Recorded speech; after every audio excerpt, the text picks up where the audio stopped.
Thank you very much. And as I get going, I would like to thank our hosts for the opportunity to participate in this session. DuPont has a history, as you mentioned, 200 years of innovation in chemistry and materials. And as we look forward, we want to maintain that strength in chemistry and materials, but recognizing the changes going on in the life sciences and in electronic materials, as a science company, we also want to be able to access those opportunities. Now, while we look to our science base as the source of our own capabilities, we look to our marketplaces as the source of the opportunities. And we've already heard from Mr. Almadi about the megatrends and the impact that they're having on society. I would say that these are amongst those megatrends, and these are ones that we've identified as having growth potential for our company.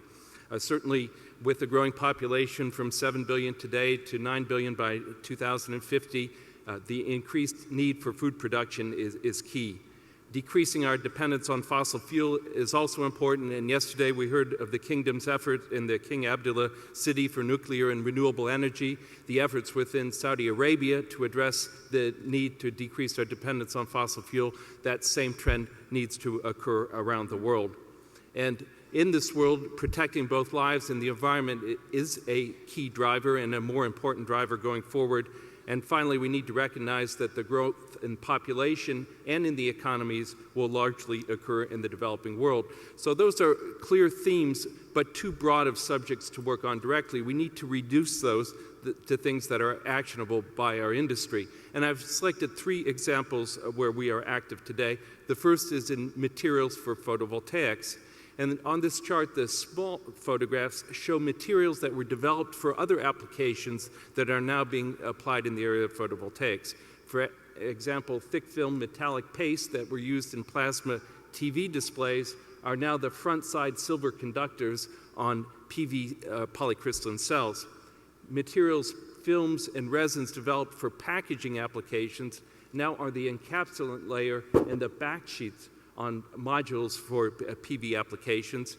And the engineering resins that are used in components for electrical branching and distribution can also be used in the junction boxes and in other components for photovoltaics. My second example, also in decreasing dependence on fossil fuel, is lightweighting of vehicles. We can take plastics that have been developed for automotive uses and extend their use to new applications. The chart is meant to show the increase in the percentage of plastic within a car, and our rule of thumb is for every kilo of plastic we put on a car, we remove 2 kilos of steel from that car, and hence contribute to the fuel efficiency. Shown in the small photographs are 2 recently commercialized examples, a engine mount frame shown on top and an engine oil pan. Both of these components 5 years ago would have been exclusively in steel. Today, we have plastic options to respond to that. My third example is one that doesn't associate with a plastic, but refers to Monsieur Clamadieu's comments about innovation in processes. We also have opportunities to innovate in the way we produce our materials to make them more efficiently and to reduce the environmental impact of making those products. And I've shown a couple examples of technologies we've developed that we use not only in our own factories, but we've developed a business to license these technologies elsewhere. In the area of clean fuels, our isothermic technology to reduce sulfur content. In the area of clean air, technologies to reduce NOx emissions and SOx emissions that can be used not only in the chemical industry, but in refining non-ferrous metals, and also in the area of fertilizer production. So 3 examples of how innovation occurs in our industry. I'd like to conclude my comments with just a final thought. I would say in the old days, innovation occurred in our industry by hiring very talented research scientists and putting them to work in our laboratories. Today, the model of innovation is much more complex. We work in intimate contact with our customers. We need their market insight and foresight. Where's the market today? Where are their markets headed in order to direct our research?